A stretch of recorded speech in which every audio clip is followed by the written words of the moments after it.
দলগুলোর কাছে জাতীয় সনদের খসড়া পাঠানো হচ্ছে কাল।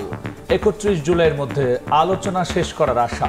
২০টি বিষয়ের মধ্যে 10টিতে একমত নেতারা। ৩১ জুলাইয়ের মধ্যে আমাদের সমাপ্ত করতে হবে, তারপরে জাতীয় সনদ স্বাক্ষরের জন্য হয়তো আমরা একটা অন্য দিন বরাদ্দ করতে পারি। বেশ কয়েকটি বিষয়ে আমরা ঐক্যমতে পৌঁছাতে পেরেছি। জুলাই সনদের দাবি আদায়ে ৩ আগস্ট কেন্দ্রীয় শহীদ মিনারে জড়ো হওয়ার আহ্বান এনসিপির। রাষ্ট্র কাঠামো পরিবর্তনের উপলব্ধি থেকে সচেতনভাবে এগোচ্ছে বিএনপি। ৩রা আগস্ট জুলাই ঘোষণাপত্র এবং জুলাই সনদের দাবিতে আমরা জড়ো হচ্ছি শহীদ মিনারে। রাষ্ট্র কাঠামোর যে পরিবর্তন আনা দরকার সে ব্যাপারে আমরা অত্যন্ত সচেতনভাবে আমরা সামনের দিকে এগোচ্ছি। দেখছিলেন প্রধান শিরোনাম। রাতের সময় সঙ্গে আছি আমি গোলাম রাব্বি এবং আমি আফরোজা মৌটুসী। এবার অন্যান্য শীর্ষ সংবাদ। বিমান দুর্ঘটনায় দগ্ধ আরও 2 জনকে ছাড়পত্র। এখনও সংকটাপন্ন 4 জন, 23 জনের উন্নতি। নিহত মাসুমাকে ভোলায় দাফন। কুমিল্লায় মাহতাবের সমাধিতে নৌবাহিনীর শ্রদ্ধা। একনেকে অনুমোদন পায়নি ৩৬ জুলাই আবাসন প্রকল্প। প্রস্তাবিত বরাদ্দ ও সমীক্ষা যাচাইয়ে অসঙ্গতি জানালেন উপদেষ্টা। অহেতুক খরচের বিআরটি প্রকল্প গলার কাঁটা। গুলশানে চাঁদাবাজির মামলায় 4 জন রিমান্ডে। বৈষম্য বিরোধী ছাত্র আন্দোলনের কেন্দ্র ছাড়া সব কমিটি স্থগিত ঘোষণা। সংগঠনের নামে অপকর্ম করলে আইনি ব্যবস্থার আহ্বান। কানাডা, দুবাই, কাতারে সাবেক বিমান বাহিনী প্রধানের সম্পদের খোঁজ। দেশেও 5 কোটি টাকারও বেশি অবৈধ সম্পদের তথ্য দুদকে। রিমান্ডে জনতা ব্যাংকের সাবেক চেয়ারম্যান। এবং নামি দামি ব্র্যান্ডের মোড়কে নকল প্রসাধনীতে ঠাসা পুরান ঢাকার চকবাজার। অক্ষর পাল্টে দেয়া হয় নতুন নাম। বোঝার উপায় নেই সহজে। অভিযানেও থামাতে পারছে না বিএসটিআই।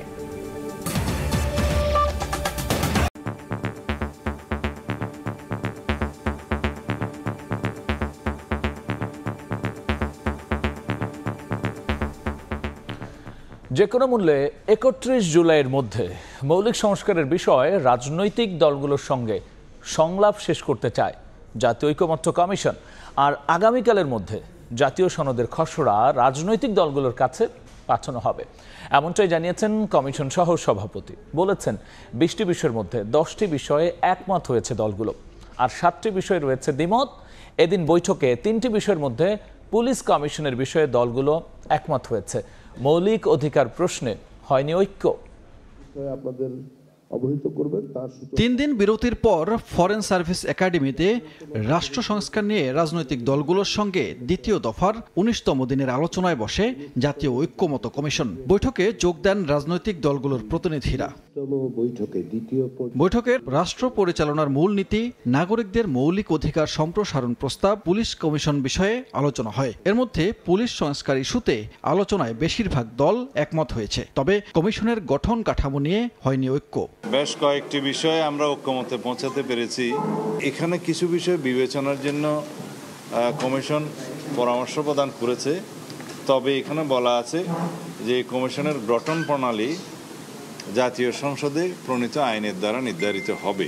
জুলাই সনদ জুলাইয়ের মধ্যেই হবে। পুলিশ বাহিনীকে যদি কোনো শক্তি বা কোনো কর্তৃপক্ষ বা কোনো রাজনৈতিক দল বা কোনো গ্রুপ তারা যদি তাদেরকে প্রেশার ক্রিয়েট করে, কোনো ধরনের অনৈতিক কাজ করানোর চেষ্টা করে থাকে, সেক্ষেত্রেও সেই পুলিশ সদস্যরা এই পুলিশ কমিশনের কাছে তারা তাদের অভিযোগগুলো দায়ের করতে পারবেন। রাষ্ট্র পরিচালনার 4 মূলনীতির পক্ষে বিপক্ষেও মত দেয় রাজনৈতিক দলগুলো। 72-এর ওই 4 মূলনীতি বাদ দিয়ে আজকের এই 5টি পয়েন্টকে প্রতিস্থাপন করতে হবে। এই ধরনের মূলনীতি প্রশ্নে ঐক্যমত্য হওয়া সম্ভব না, কারণ এই ব্যাপারে ডিসিশন নেবে জনগণ। কমিশন সহ সভাপতি ডক্টর আলী রিয়াজ বলেন, একমত হওয়া বিষয়গুলো খসড়া আকারে সোমবার রাজনৈতিক দলের কাছে পাঠানো হবে। যে কোনো মূল্যে 31 জুলাইয়ের মধ্যে মৌলিক সংস্কারের বিষয়ে সংলাপ শেষ করতে চায় ঐক্যমত কমিশন। আমরা যে কোনো ভাবেই হোক এই প্রক্রিয়াটা 31 জুলাইয়ের মধ্যে আমাদের সমাপ্ত করতে হবে। এর অন্যথা হওয়ার কোনো সুযোগ নেই। তারপরে জাতীয় সনদ স্বাক্ষরের জন্য হয়তো আমরা একটা অন্য দিন বরাদ্দ করতে পারি। দ্রুত সময়ে রাষ্ট্র সংস্কার প্রক্রিয়াকে এগিয়ে নিয়ে চূড়ান্ত রূপ দিতে রাজনৈতিক দলগুলোর প্রতি আহ্বান জানান ডক্টর আলী রিয়াজ। আমরা সেগুলো করতে চাই, করতে পারবো বলে আমি আশা। সানবীর রূপল, সময় সংবাদ, ঢাকা। রাষ্ট্রকাঠামো পরিবর্তনের প্রয়োজনীয়তা থেকে বিএনপি সচেতনভাবে এগোচ্ছে বলে জানিয়েছেন দলটির মহাসচিব মির্জা ফখরুল ইসলাম আলমগীর। সকালে মহাখালীর ব্র্যাক সেন্টারে এক সেমিনারে কথা বলেন তিনি। সংস্কারের প্রয়োজনীয়তা উপলব্ধি করে ৩১ দফা প্রণয়নের কথা জানান মির্জা ফখরুল। এদিকে ডিআরইউতে এক অনুষ্ঠানে অংশ নিয়ে বিএনপির স্থায়ী কমিটির সদস্য আমির খসরু মাহমুদ চৌধুরী বলেন, যাদের নির্বাচন ভীতি রয়েছে তাদের ভোটে অংশগ্রহণ থেকে বিরত থাকা উচিত। রাজধানীর মহাখালীর ব্র্যাক সেন্টারে পদ্মা ব্যারেজ ও দ্বিতীয় পদ্মা সেতু বাস্তবায়ন প্রয়োজনীয়তা শীর্ষক সেমিনারের আয়োজন করে দ্বিতীয় পদ্মা সেতু বাস্তবায়ন জাতীয় কমিটি, যাতে অংশ নেন বিশেষজ্ঞ এবং রাজনীতিবিদরা। আলোচনা করেন উন্নয়ন প্রকল্প ও প্রাকৃতিক বিপর্যয় নিয়ে। নানান মাত্রা রূপ লাভ করছে। যাতে অংশ নিয়ে বিএনপি মহাসচিব মির্জা ফখরুল ইসলাম আলমগীর বলেন, জনগণের চাওয়ার প্রতি শ্রদ্ধাশীল বিএনপি রাষ্ট্র কাঠামোর পরিবর্তন আনার জন্য সচেতনভাবে বিএনপি এগোচ্ছে বলে জানান মির্জা ফখরুল। রাজনৈতিক দল হিসেবে আমরা অত্যন্ত সচেতন যে জনগণের যেটা প্রয়োজন এবং কালের যুগের সঙ্গে সঙ্গে যে পরিবর্তনগুলো আনা দরকার, রাষ্ট্র কাঠামোর যে পরিবর্তন আনা দরকার, সে ব্যাপারে আমরা অত্যন্ত সচেতনভাবে আমরা সামনের দিকে এগোচ্ছি। এদিকে ঢাকা রিপোর্টার্স ইউনিটিতে এক আলোচনা সভায় যোগ দেন বিএনপির স্থায়ী কমিটির সদস্য আমির খসরু মাহমুদ চৌধুরী। এ সময় তিনি যাদের নির্বাচন ভীতি রয়েছে তাদের ভোটে অংশগ্রহণ না করার পরামর্শ দেন। আপনাকে রাজনৈতিক দল বলবেন, আবার নির্বাচনে যাবেন না, জনগণের ভোটাধিকারকে আপনি বাধাগ্রস্ত করবেন, গণতান্ত্রিক প্রক্রিয়াকে আপনি বাধাগ্রস্ত করবেন, সেটা তো গ্রহণযোগ্য হতে পারে। এদিন সকালে আগারগাঁওয়ে নির্বাচন কমিশন কার্যালয়ে ২০২৪ সালের আয় ব্যয়ের হিসাব দাখিল করে বিএনপি। ইসি সচিবের কাছে বার্ষিক আয় ব্যয়ের হিসাব সংক্রান্ত অডিট রিপোর্ট তুলে দেন দলটির সিনিয়র যুগ্ম মহাসচিব রুহুল কবির রিজভী। রিপোর্ট অনুযায়ী অভ্যুত্থানের বছর দলটির আয় ১৫,৬৫,৯৪,৮৪২ টাকা, যার মধ্যে দলটি ব্যয় করেছে ৪,৮০,০৪,৮২০ টাকা। এ ব্যাপারে রিজভী আহমেদ জানান, সদস্য নবায়নের কারণে দলের আয় বৃদ্ধি পেয়েছে। জাতীয় নির্বাহী কমিটির মাসিক চাঁদা, বই পুস্তক বিক্রয়, বিভিন্ন ব্যক্তি ও প্রতিষ্ঠান হতে অনুদান, এটা হচ্ছে আমাদের সোর্স। এ সময় তিনি অভিযোগ করেন, যারা গণতন্ত্রকে ধ্বংস করেছিল তারা নির্বাচন বানচালে চক্রান্ত করছে, যেগুলো অন্তর্বর্তী সরকারকে মোকাবিলার আহ্বান জানান রিজভী। তারা তাদের স্বাধীনতাকে ভুলে গিয়ে। হাসান ওয়ালি, সময় সংবাদ, ঢাকা।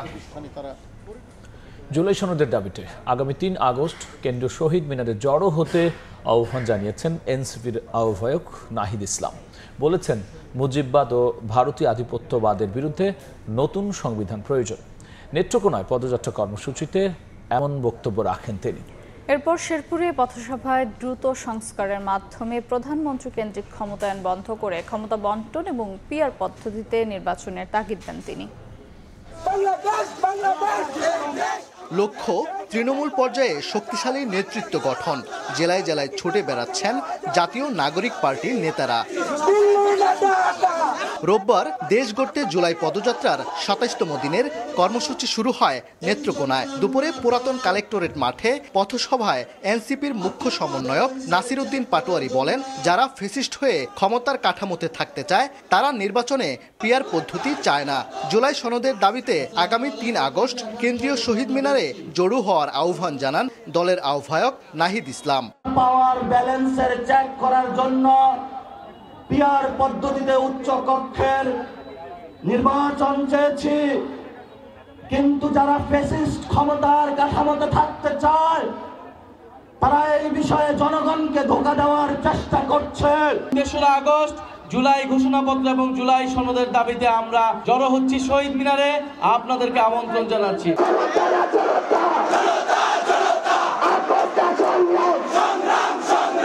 বিকেলে পদযাত্রা পৌঁছায় শেরপুরে। সেখানে পথসভায় দলের যুগ্ম আহ্বায়ক সামান্তা শারমিন বলেন, বাংলাদেশের রাজনীতিকে দিল্লির নিয়ন্ত্রণ মুক্ত করতে হবে। আর নাহিদ ইসলাম দ্রুত সংস্কারের মাধ্যমে প্রধানমন্ত্রী কেন্দ্রিক ক্ষমতায়ন না করে ক্ষমতা বন্টন ও পিআর পদ্ধতিতে নির্বাচনের তাগিদ দেন। বাংলাদেশকে আধিপত্যবাদ বিরোধী এই সংগ্রামে সকলকে আসতে হবে। এই দিল্লির থেকে বাংলাদেশের রাজনীতিকে মুক্ত করতে হবে। এক ব্যক্তি কেন্দ্রিক রাষ্ট্র রাখা যাবে না।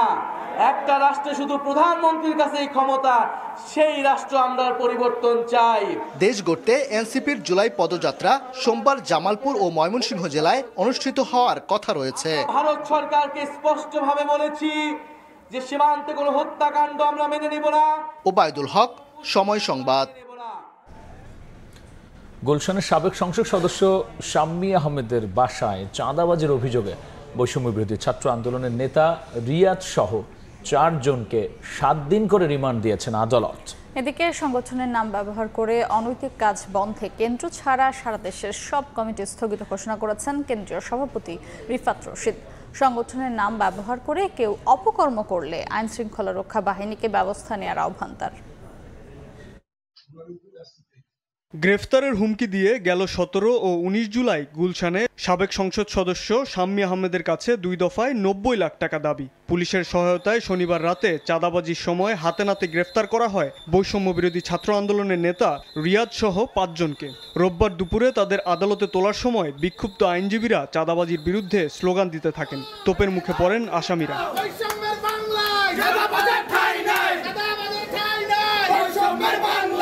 পরে শুনানি শেষে 4 জনের 7 দিন করে রিমান্ড মঞ্জুর করে ঢাকার সিএমএম আদালত। গ্রেফতার আমিনুল ইসলাম অপ্রাপ্তবয়স্ক হওয়ায় তাকে কারাগারে আটক রাখার আদেশ দেন। এই ঘটনার সাথে কারা সম্পৃক্ত, কারা মাস্টার মাইন্ড এবং এই সাদা কার কাছে যায়, তারা ছোট মানুষ, তারা অনেক ছোট মানুষ, তাদের এত টাকার কেন প্রয়োজন সেটা আমাদের বোধগম্য নয়।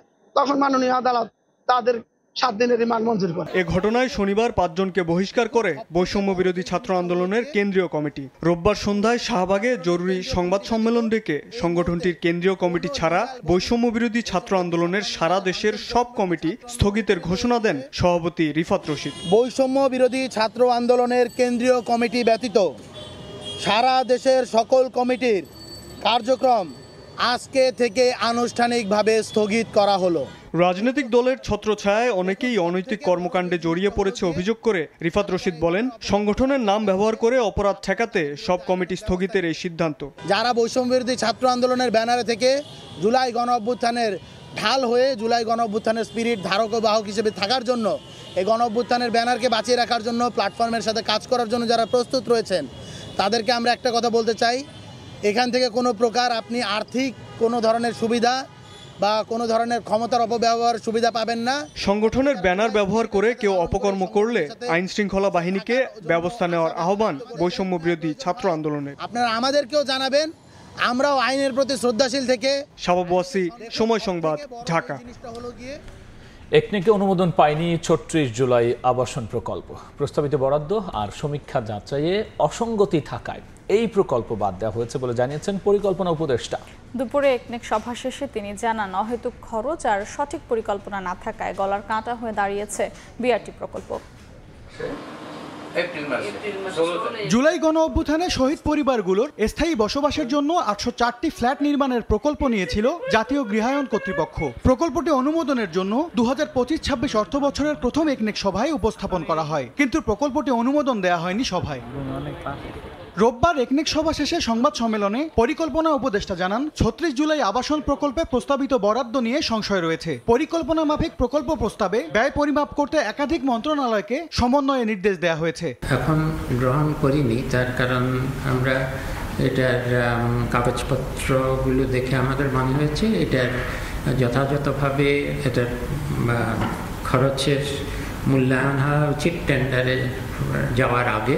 এ সময় পরিকল্পনা উপদেষ্টা বলেন, অপরিকল্পিত নকশা আর অহেতুক খরচে নির্মাণাধীন গাজীপুর এয়ারপোর্ট বিআরটি লাইন দানবীয় প্রকল্পে পরিণত হয়েছে। এই প্রকল্পের নকশাকারক, সমীক্ষা ও সম্ভাব্যতা যাচাইকারী ও বিদেশি পরামর্শকদেরও জবাবদিহিতার আওতায় আনা হবে। এই ধরনের র্যাপিড বাস ট্রানজিটের চাহিদা কী হবে, আসলে মূল নকশা কারা করেছে এবং এর সম্ভাব্যতা যাচাই কিভাবে হয়েছে, কারণ এত অদ্ভুত একটা প্রকল্পের সম্ভাব্যতা যাচাই করতে গেলে এটার যে চাহিদা হবে কিনা, কারা এতে চড়বে।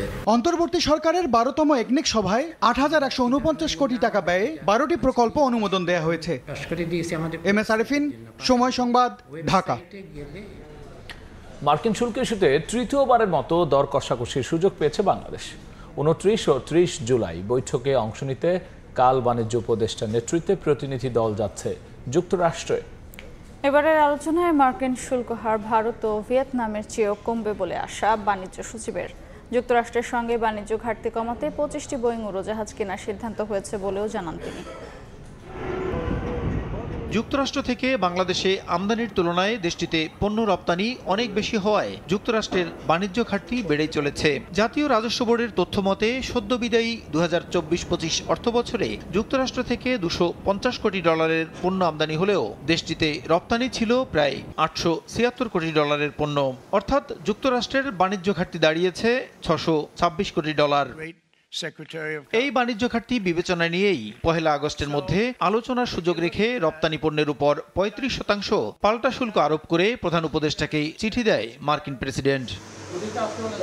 এরই মধ্যে মার্কিন বাণিজ্য প্রতিনিধি দলের সঙ্গে 2 দফা আলোচনায় কোনো ফল না আসায় অনেকটা হতাশ হলেও শেষ মুহূর্তে 3য় দফায় আলোচনার ডাক পেয়েছে বাংলাদেশ। 2 দিনব্যাপী বৈঠকে অংশ নিতে সোমবার সন্ধ্যায় বাণিজ্য উপদেষ্টার নেতৃত্বে প্রতিনিধি দল যাচ্ছে যুক্তরাষ্ট্র। আলোচনায় আরোপিত শুল্ক হার পার্শ্ববর্তী দেশের চেয়ে কমবে বলে আশা বাণিজ্য সচিবের। কোনো একটা চুক্তির ব্যাপারে যে কাজ করতে হলে আমাদেরকে ইন্টারমিনিস্ট্রিয়াল মিটিং করতে হয়, আমাদের স্টেক হোল্ডারদের সাথে আলোচনা করতে হয়। সেই কাজকর্ম শেষ করে আমরা গত 23 তারিখে আমাদের ফাইনাল পজিশন তাদেরকে জানিয়ে দিয়েছি। আমরা তাদের কাছে সময় চেয়েছিলাম 29-30 তারিখে আমাদের ওয়াশিংটনে বৈঠক হবে। তারা আমাদের পজিশনগুলোকে অ্যাপ্রিসিয়েট করেছে। যেটা ভিয়েতনাম এবং ইন্ডিয়ার উপরে হয়েছে আমরা তার চেয়ে ভালো কিছুই হবে আমাদের জন্য। দেশটির সঙ্গে বাণিজ্য ঘাটতি কমাতে 25টি বোয়িং উড়োজাহাজ কেনার অর্ডার দেওয়া হয়েছে জানিয়ে বাণিজ্য সচিব বলেন, মার্কিন বাজার থেকে তুলনামূলক বেশি দামে গম, তুলা সহ বিভিন্ন পণ্য আমদানি করা হলেও দেশের বাজারে তার প্রভাব পড়বে না। আমরা 25টি বোয়িং এর জন্য অর্ডার দিয়েছি, 2-1 বছরের মধ্যে কিছু পাবো। গম ক্রয়ের জন্য তাদের সাথে চুক্তি করেছি। তুলা কেনার প্রসঙ্গ আগেই প্রায় চূড়ান্ত করেছি। একটু বর্ধিত হারে ক্রয় করলে আমাদের বাণিজ্য ঘাটতি কমতে পারে। আগামী 2 বছরের মধ্যে যুক্তরাষ্ট্রের সঙ্গে বাণিজ্য ঘাটতি অর্ধেকে নামিয়ে আনার লক্ষ্যমাত্রা নেয়ার কথাও জানান বাণিজ্য সচিব। বাড়বে এবং সেভাবে বাড়লেই। প্রসূন আশিস, সময় সংবাদ, ঢাকা। রাতের সময় আরও থাকছে।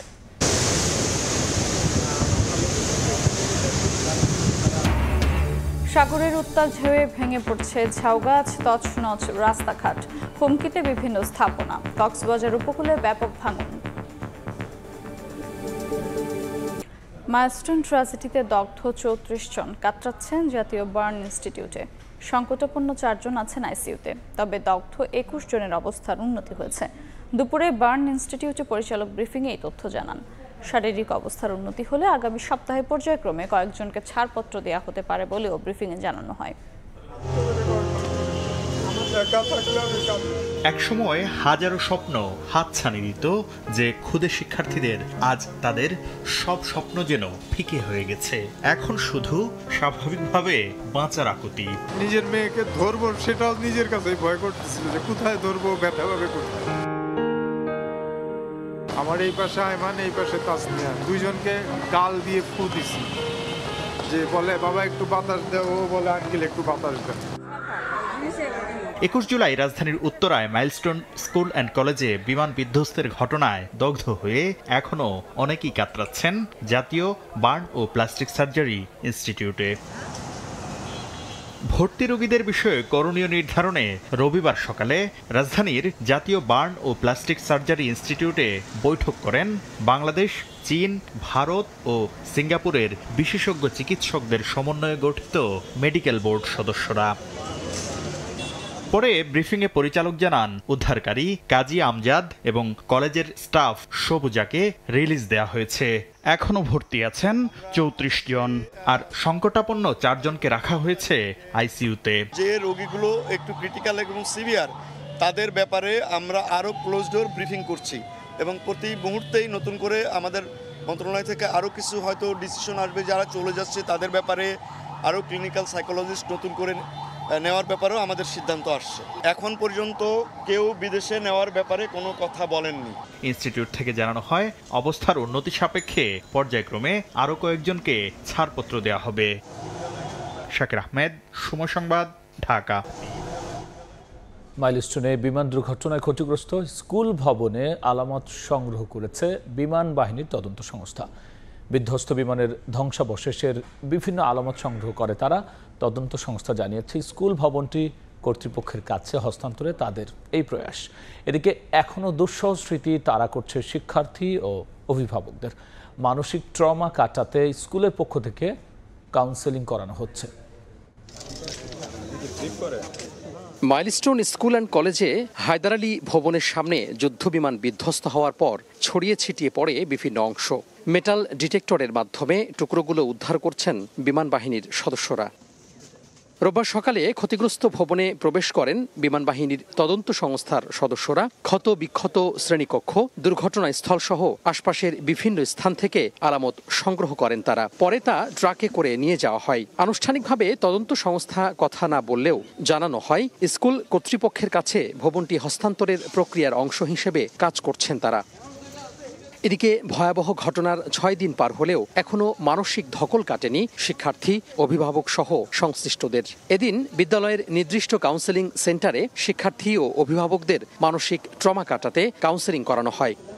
অভিভাবক ও শিক্ষার্থীরা বলছেন স্কুলের ওপর দিয়ে বিমান উড়ে গেলে এখন আতঙ্কে থাকেন তারা। ক্লাস শুরুর জন্য এখনো মানসিক প্রস্তুতি তৈরি হয়নি। বই পড়তেছিলাম তখন এই বিমানটা বিধ্বস্ত হয়েছে। যে বাবা মায়ের সন্তানরা মারা গেছে তাদের জন্যই আমরা অনেক শোকাহত। একটু শব্দ পাইলেই ভয় লাগে যে কখন যেন আবার কি দুর্ঘটনা ঘটে। ছোট ছোট ভাই বোনরা, ফ্রেন্ডসরা যে মারা গেছে, সবাই অনেক অবস্থা খারাপ। এই নিয়ে আমরা অনেক কষ্টে আছি, মানে আমাদের বলার মতো, বোঝানোর মতো না। 2 আগস্ট পর্যন্ত স্কুলের কার্যক্রম বন্ধ রাখার ঘোষণার কথা জানিয়েছে স্কুল কর্তৃপক্ষ। বিমান বাহিনীর পক্ষ থেকে ক্ষতিগ্রস্ত ভবনটি হস্তান্তরের পর এর ক্ষয়ক্ষতি নিরূপণে কাজ শুরু করেছে সংশ্লিষ্টরা। স্কুল কর্তৃপক্ষ খুব দ্রুত স্বাভাবিক কার্যক্রম শুরুর কথা জানালেও অভিভাবকদের প্রত্যাশা আরেকটু সময় নেওয়া হোক ক্লাস শুরুর বিষয়ে। মাইলস্টোন স্কুল অ্যান্ড কলেজ থেকে তোহা খান তামিম, সময় সংবাদ, ঢাকা। মাইলস্টোন ট্র্যাজেডিতে অগ্নিদগ্ধ হয়ে মারা যাওয়া স্কুলের অফিস সহকারী মাসুমা বেগমকে তার গ্রামের বাড়ি ভোলায় দাফন করা হয়েছে। অসহায় পরিবারটির পাশে দাঁড়ানোর অনুরোধ জানিয়েছে স্বজন ও এলাকাবাসী। এদিকে টাঙ্গাইলে মাইলস্টোন ট্র্যাজেডিতে নিহত শিশু তানভীর আহমেদ ও হুমায়রার পরিবারকে সমবেদনা জানান বিএনপির নেতাকর্মীরা।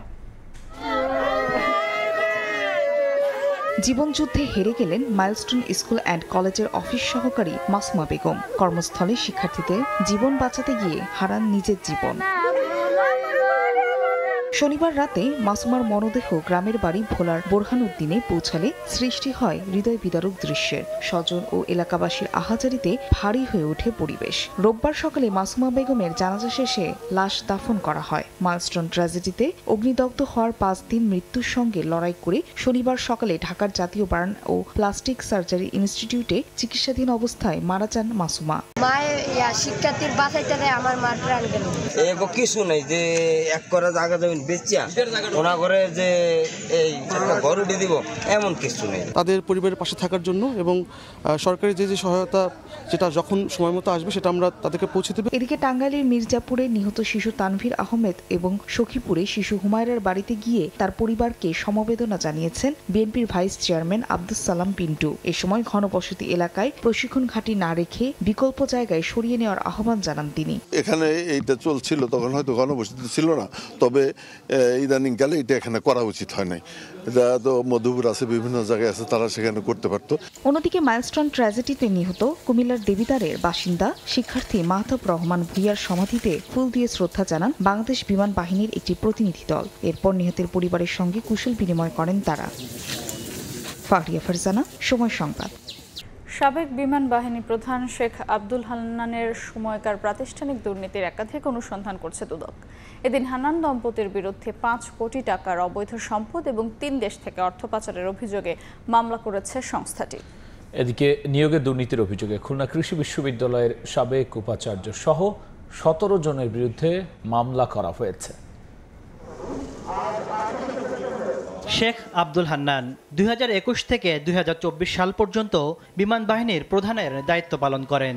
দুদকের অভিযোগ, দায়িত্ব পালনকালে বাহিনীর মোট বাজেটের 25% অনিয়মের মাধ্যমে অন্তত 3,000 কোটি টাকা আত্মসাৎ করেন তিনি। দুদক বলছে, তাদের অনুসন্ধানে বেরিয়ে এসেছে শেখ আব্দুল হান্নান দম্পতি কানাডা, দুবাই ও কাতারে সম্পদ গড়েছেন। দেশে পাওয়া গেছে 5 কোটি টাকার বেশি অবৈধ সম্পদের তথ্য। কাতার, দুবাই সহ বিভিন্ন দেশে ব্যবসা প্রতিষ্ঠান ও অন্যান্য সম্পদ অর্জন এবং কানাডায় তার পোষ্যদের নামে বিপুল সম্পদ অর্জনের তথ্য পাওয়া গেছে। দুদক মহাপরিচালক জানান, সাবেক এই বিমান বাহিনী প্রধানের সময়কার প্রাতিষ্ঠানিক দুর্নীতির খোঁজেও একাধিক টিম কাজ করছে। এই বিষয়ে আমাদের একাধিক টিম কাজ করছেন, আরও অনেকগুলো অভিযোগ নিয়ে যথাসময়ে আমরা আপনাদেরকে সেগুলোর অনুসন্ধান কাজ সম্পন্ন হলে আপনাদেরকে জানাতে পারবো। এদিন ঋণের নামে 297 কোটি টাকা আত্মসাতের অভিযোগে দুদকের মামলায় জনতা ব্যাংকের সাবেক চেয়ারম্যান আবুল বারকাতকে 2 দিনের রিমান্ডে জিজ্ঞাসাবাদ করা হয়েছে। কারাগারে যারা আটক থাকেন তাদেরকে জিজ্ঞাসাবাদের জন্য বিজ্ঞ আদালতের মাধ্যমে জিজ্ঞাসাবাদের প্রক্রিয়াটা সম্পন্ন করতে হয়। সুতরাং রিমান্ডে আনলে আদালতের অনুমোদন ক্রমে আনা হয়। এদিকে নিয়োগে দুর্নীতির অভিযোগে খুলনা কৃষি বিশ্ববিদ্যালয়ের সাবেক উপাচার্য শহীদুর রহমান খান সহ 17 জনের বিরুদ্ধে মামলা করেছে সংস্থাটি। তাসলিম তৌহিদ, সময় সংবাদ, ঢাকা। বিদেশি লেভেল আর নামি দামি ব্র্যান্ডের মতো আকর্ষণীয় মোড়ক ভালো করে খেয়াল না করলে চোখ এড়িয়ে যায় নামের বানানের কারসাজি। নেই বিএসটিআই এর অনুমোদন, তবুও পাইকারি থেকে খুচরা সব বাজারেই দেদারসে চলছে এসব প্রসাধনী পণ্যের বেচাকেনা। যদিও বিক্রেতাদের দাবি বেশিরভাগই আমদানি করা চীনা পণ্য। বিএসটিআই ও ভোক্তা অধিকার সংরক্ষণ অধিদপ্তর বলছে অভিযান চালিয়েও থামানো যাচ্ছে না এসব পণ্যের বিক্রি। তাই আসল পণ্য কিনতে ভোক্তাদের সচেতন হওয়ার পরামর্শ তাদের। অন্তরা সেনের রিপোর্ট। ফাউন্ডেশন থেকে আইশ্যাডো, সিরাম থেকে সানস্ক্রিন, সাজসজ্জায় প্রয়োজনীয় প্রসাধনী পণ্যের ঠাসা পুরান ঢাকার চকবাজারের এসব দোকান। প্রথম দেখাতে মনে হবে নামি দামি কোনো ব্র্যান্ডের পণ্য এগুলো, তবে একটু খেয়াল করলেই ধরা পড়ে নামের বানানের কারসাজি। একটি বর্ণের হেরফের করে যেমন বানানো হয়েছে নতুন নাম, তেমনি ডিজাইনও করা হয়েছে প্রায় হুবহু বিদেশি ব্র্যান্ডের আদলে। আমার হাতে দুটি বিদেশি কোম্পানির লিপস্টিক রয়েছে। একটিতে আমদানিকারক প্রতিষ্ঠান, বাজারজাতকারী প্রতিষ্ঠান, মেয়াদ উত্তীর্ণের তারিখ সবই উল্লেখ রয়েছে, সঙ্গে বিএসটিআই এর সিলও দেওয়া আছে। কিন্তু আমার বাঁ হাতের লিপস্টিকে নেই এই ধরনের কোনো তথ্য। তবুও পুরান ঢাকার চকবাজার, মৌলভীবাজার সহ বিভিন্ন মার্কেটে পাইকারি দরে বিক্রি হচ্ছে এসব প্রসাধনী। কসমেটিক প্রোডাক্টগুলো যা আছে এগুলো সব বাইরে থেকে চায়নায় ইম্পোর্ট করে, এই জন্য চায়না থেকেই আসে। তাদের দাবি সত্যতা যাচাইয়ে যেতে চাই মান নিয়ন্ত্রণকারী সরকারি সংস্থা বিএসটিআই এ। পণ্যের গায়ে লেখা নাম অনুসন্ধান করে সংস্থাটি জানালো অনুমোদন নেই কোনোটিরই। মানহীন এসব পণ্যের বিক্রি বন্ধে গেল অর্থবছরে 62টি অভিযান চালিয়েছে তারা। এ সময় 67টি মামলা, সিলগালা করা হয়েছে 2টি প্রতিষ্ঠান। 50 লাখ টাকার বেশি মূল্যের নকল কসমেটিক্স পণ্যের বোতল ও লেবেল ধ্বংস করার পাশাপাশি আদায় করা হয়েছে 26 লাখ টাকার বেশি জরিমানা। তবে অসৎ ব্যবসায়ীদের নিত্য নতুন কৌশলের কাছে হার মানতে হচ্ছে বলে জানান বিএসটিআই এর পরিচালক। যারা ইম্পোর্ট করছে অথবা যারা অবৈধ উপায়ে নিয়ে আসছে তাদেরকে যদি আমরা ধরতে পারতাম, তাহলে তো এটা সম্পূর্ণ প্রোডাক্ট সিল করে ইভেন তার বিরুদ্ধে ব্যবস্থা নেওয়া, আমরা কঠোর ব্যবস্থা নিতে পারতাম। প্রবলেমটা হচ্ছে যে তারা যখন নিয়ে এসে এরা দোকানে দিয়ে দেয়।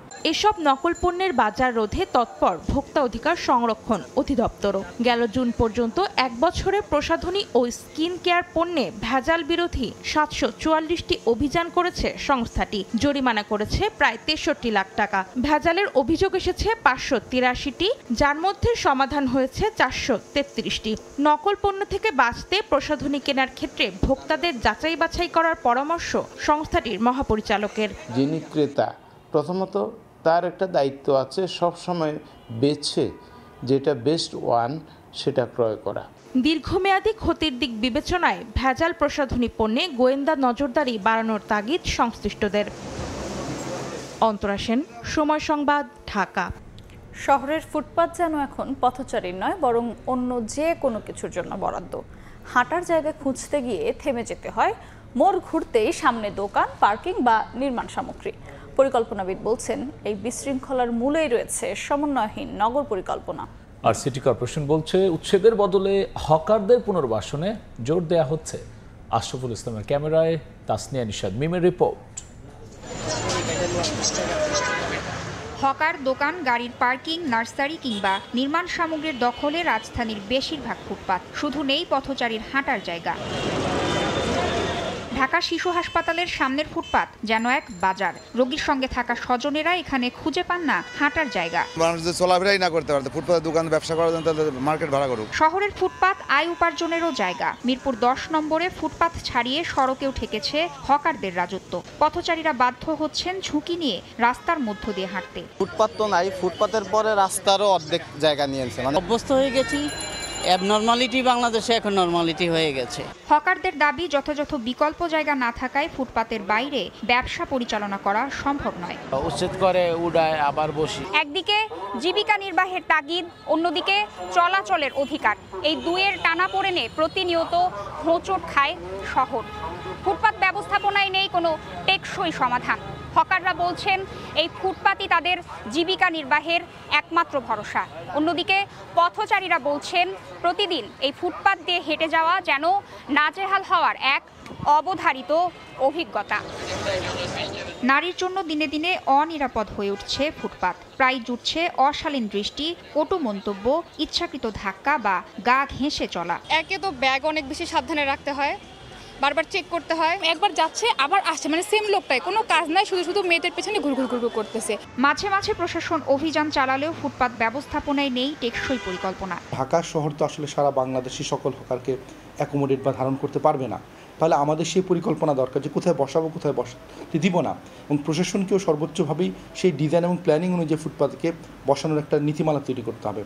চলাচলের উপযোগী ফুটপাতের কোনো তথ্য দিতে পারেনি ঢাকা উত্তর সিটি কর্পোরেশন। প্রাথমিকভাবে আমরা তাদেরকে উচ্ছেদ করব, তাদেরকে পুনর্বাসনের জন্য একটা লোকেশন দিয়ে দেব, অথবা তাদেরকে বলবো আপনারা যদি নতুন জায়গায় যেতে না চান, যেটা উত্তরাতে আমাদের প্রশাসক ব্যবস্থা করছেন, তাহলে তারা ভিতরের গিয়ে রাস্তায় যাতে গিয়ে আপাতত তারা বসে। যতদিন না ফুটপাতকে নাগরিকের চলাচলের অধিকার হিসেবে দেখা হবে, ততদিন শহরের হাঁটার পথও রয়ে যাবে সংকুচিত। পরিকল্পনা আর বাস্তবায়নের ব্যবধান কমবে কিভাবে, সেই প্রশ্নেরই উত্তর খুঁজে ফেরে নগরবাসী।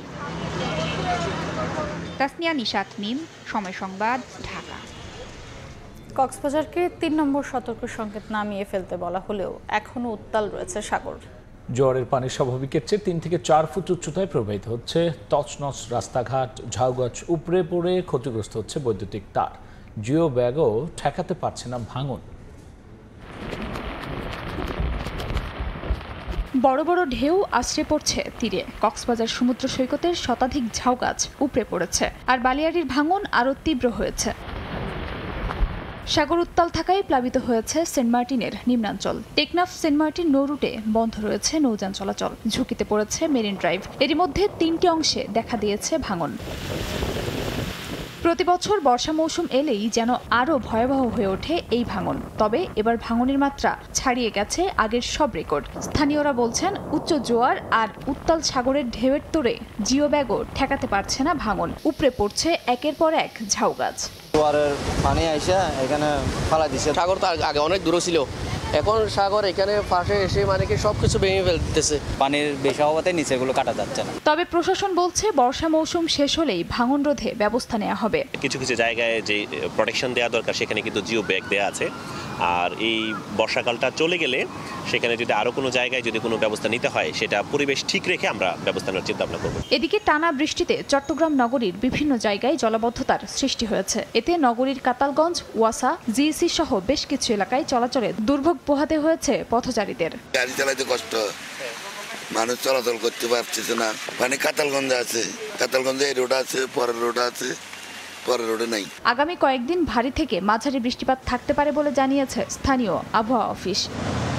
খাদিজা স্বপ্না, সময় সংবাদ।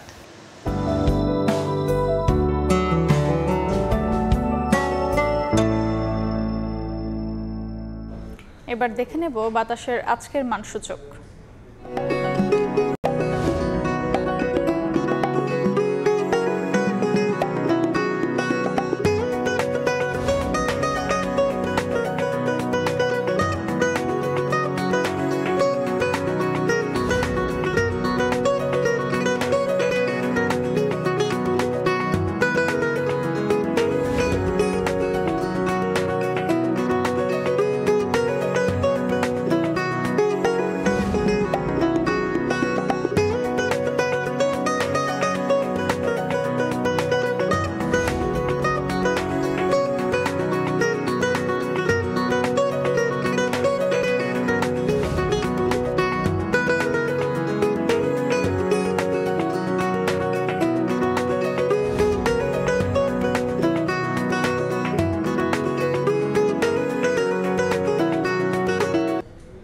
এবার দেশের বাইরের খবর।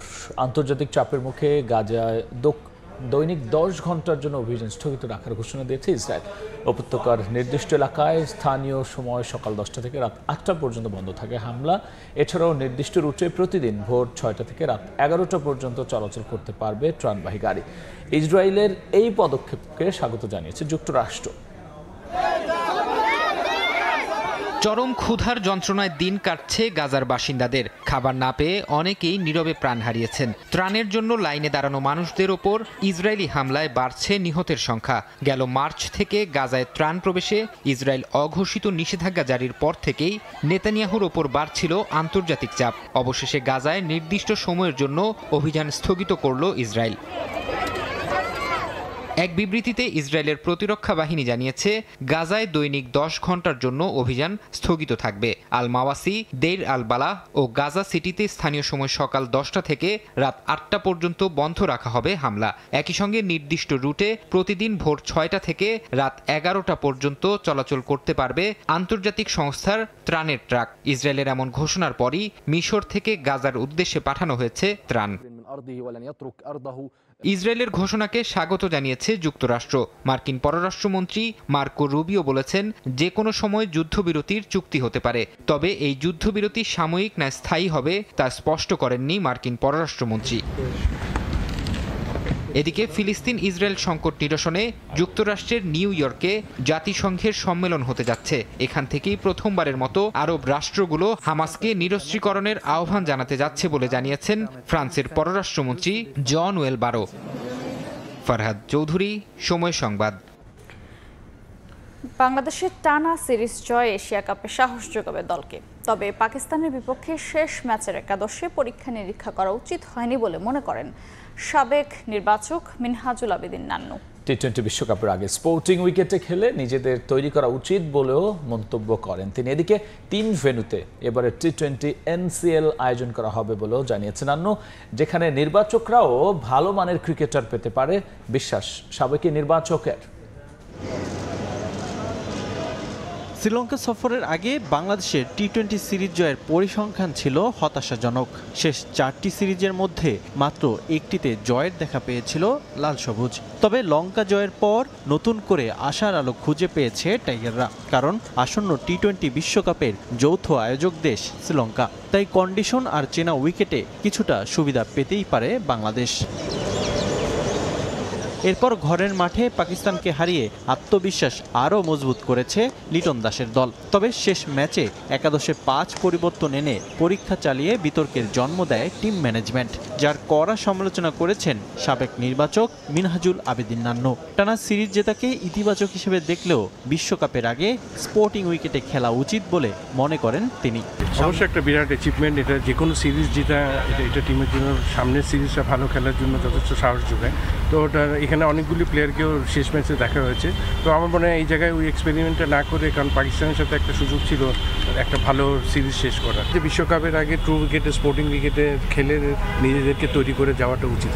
শেষ 2 সিরিজে জয় পেলেও ক্রিকেটারদের পারফরমেন্সে ছিল ধারাবাহিকতার অভাব, বিশেষ করে ব্যাটিংয়ে। তাই বিশ্বকাপের স্কোয়াড ঘোষণার আগে অনুষ্ঠিত হতে যাওয়া টি-20 এনসিএলে নির্বাচকদের নজর রাখতে বললেন নান্নু।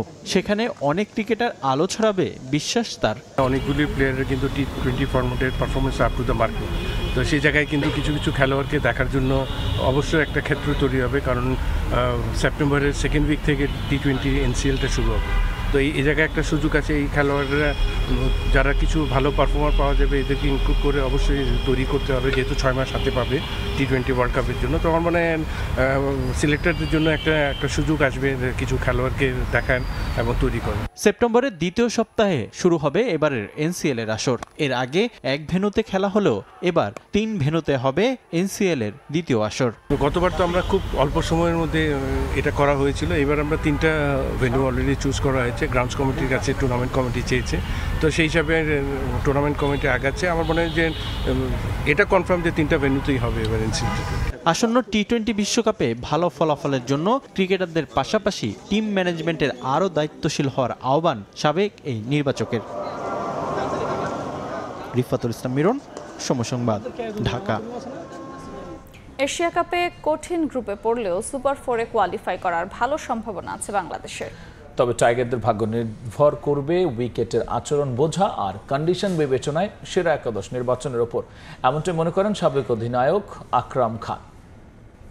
আফগানিস্তান বাংলাদেশ আপনার সেম স্ট্যান্ডার্ডে আছে এই মুহূর্তে, আর সব দিক থেকে এগিয়ে আছে বাংলাদেশ, কারণ এই বাংলাদেশ মেন্টালি কিন্তু আপ, বিকজ শ্রীলঙ্কাকে সিরিজ হারিয়েছে, আপনার এখানে বাংলাদেশে পাকিস্তানের মতো দলকে কিন্তু হারিয়েছে। সো এই মোমেন্টাম যদি আমরা ধরে রাখতে পারি এবং অ্যাপ্রোচ যদি ভালো থাকে, আমরা সেন্সিবল ক্রিকেট খেললে আমার মনে হয় যে আমরা ভালো করব। আর টি-20তে তো মানে ইউ নেভার নো কে ভালো খেলে, বাট তারপর আমি মনে করি আমাদের স্থানটা ওদের এই 4টা টিমের মধ্যে বেস্ট। দুবাইতে যদি আমাদের খেলা হয় সেখানে স্পিনিং আমাদের কাজে আসবে। সো ইটস ভেরি ইম্পর্টেন্ট আপনার কোন ধরনের উইকেটের আচরণটা আপনাকে খেলার আগে বুঝতে হবে এবং কি প্লেয়ারটা হবে, কোন ধরনের প্লেয়ার আপনার ওখানে খেলানো উচিত, এই দুইটা কিন্তু ভেরি ইম্পর্টেন্ট। এ পর্যায়ে শীর্ষ সংবাদ জানিয়ে দিচ্ছে আরেকবার। জুলাই সনদের দাবি আদায়ে 3 আগস্ট কেন্দ্রীয় শহীদ মিনারে জড়ো হওয়ার আহ্বান এনসিপির। রাষ্ট্র কাঠামো পরিবর্তনের উপলব্ধি থেকেই সচেতনভাবে এগুচ্ছে বিএনপি। গুলশানে চাঁদাবাজির মামলায় 4 জন রিমান্ডে। বৈষম্য বিরোধী ছাত্র আন্দোলনের কেন্দ্র ছাড়া সব কমিটি স্থগিত ঘোষণা। সংগঠনের নামে অপকর্ম করলে আইনি ব্যবস্থার আহ্বান। এবং বিমান দুর্ঘটনায় দগ্ধ আরও 2 জনকে ছাড়পত্র, এখনো সংকটাপন্ন 4 জন, 23 জনের উন্নতি। নিহত মাসুমাকে ভোলায় দাফন, কুমিল্লায় মাহতাবের সমাধিতে নৌবাহিনীর শ্রদ্ধা। এই ছিল রাতের সময়, সঙ্গেই থাকুন সময়।